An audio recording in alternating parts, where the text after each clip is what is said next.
अभी हम लोग जिस अध्याय में हैं उस अध्याय का नाम है द जुडिशियरी यानी कि न्यायपालिका। और यह आप लोगों को आपकी कक्षा 8 में सामाजिक विज्ञान के तहत आने वाले नागरिक शास्त्र में पढ़ना है। और इस अध्याय को हम लोगों ने अलग अलग कक्षा के माध्यम से समाप्त कर लिया है। यह कक्षा इस अध्याय का आखिरी कक्षा होगा जहां पर हम लोग क्विक रिकॉल करेंगे इस पूरे अध्याय को, जो कि आप लोगों को पीएसबीआई के पाठ्यक्रम और पारस प्रकाशन के पुस्तक के अनुसार करने हैं। और उसके बाद हम लोग देखेंगे क्वेश्चन आंसर, यानी कि पृष्ठ संख्या अब हम लोग 170 पर आएंगे और 170 और इसके आगे के एक आध दो पृष्ठ पर हम लोग इस पूरे अध्याय को देखते हुए समाप्त कर लेंगे। तो सबसे पहले आते हैं क्विक रिकॉल पे, यानी कि 6 वो बिंदु जिससे ये पूरा अध्याय जो है वो रिकैप हो जाएगा, या फिर कहें तो पुनर्जीवित हो जाएगा, या फिर इसको हम लोग दोहरा सकते हैं। लिखा हुआ है the Indian judiciary is independent and integrated. भारतीय न्यायपालिका जो है वो स्वतंत्र है और आपस में जुड़ा हुआ है। The supreme court is the highest court. जो भारतीय सर्वोच्च न्यायालय है वो सबसे ऊंचा न्यायालय भारत के लिए है और एक ही होता है। The function of supreme court क्या है? ओरिजिनल फंक्शन यानी कि जो डायरेक्ट सुप्रीम कोर्ट में आता है, एपेलेट फंक्शन जो नीचे से सुप्रीम कोर्ट में आता है यानी कि हाई कोर्ट और बाकी कोर्ट से, एडवाइजरी यानी कि यहाँ पर ये एडवाइस वगैरह देने और लेने का कार्य करता है।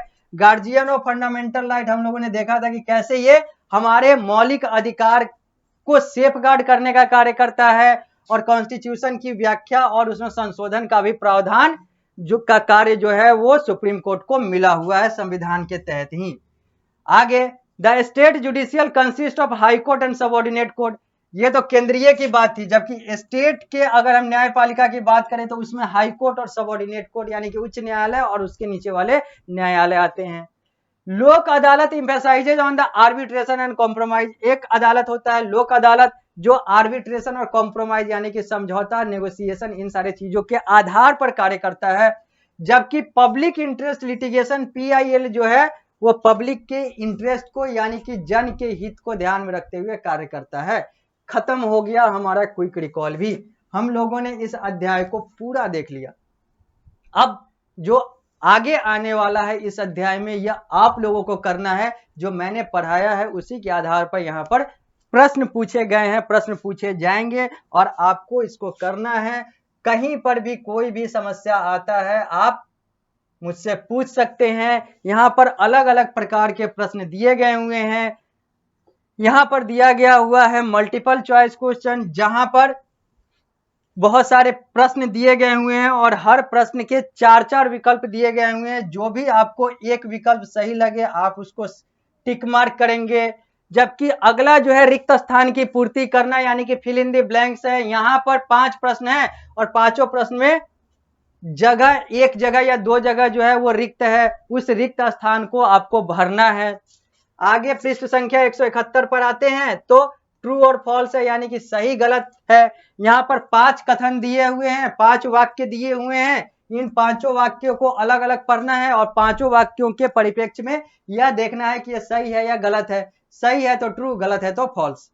उसके आगे very short answer type question है। यहाँ पर 4 प्रश्न है, इन चारों प्रश्न के उत्तर आपको एक एक वाक्य में देना है। जबकि शॉर्ट आंसर टाइप क्वेश्चन में 6 प्रश्न पूछे गए हैं और इसके उत्तर 2 से 3 वाक्य में देना है। लॉन्ग आंसर टाइप क्वेश्चन में 5 प्रश्न है, इसके उत्तर आप लोगों को एक एक अनुच्छेद यानी कि 5 से 6 वाक्य में देना है। और लास्ट में है क्रिएटिव एक्टिविटी। क्रिएटिव एक्टिविटी यानी कि रचनात्मक कार्य यानी कि प्रैक्टिकल कार्य। यहाँ पर आप लोगों को 4 कार्य दिया गया हुआ है, 4 रचनात्मक कार्य दिए गए हुए हैं। यहाँ पर पोस्टर भी बनाना है तो और भी अलग अलग कार्य करने हैं जो कि आप यहाँ पर पढ़ के करेंगे। कोई भी समस्या आता है तो आप मुझसे पूछ सकते हैं, कभी भी पूछ सकते हैं, मैं उसका उत्तर दूंगा। तो इसी के साथ यह अध्याय जो है यह पूर्ण रूप से समाप्त होता है। द जुडिशियरी पूर्ण रूप से समाप्त होता है। जब हम लोग अगली कक्षा में आएंगे तो किसी और अध्याय से उस कक्षा की शुरुआत करेंगे, किसी और अध्याय की बात करेंगे। तो इस कक्षा में इतना ही, मिलते हैं अगली कक्षा में किसी नए अध्याय के साथ।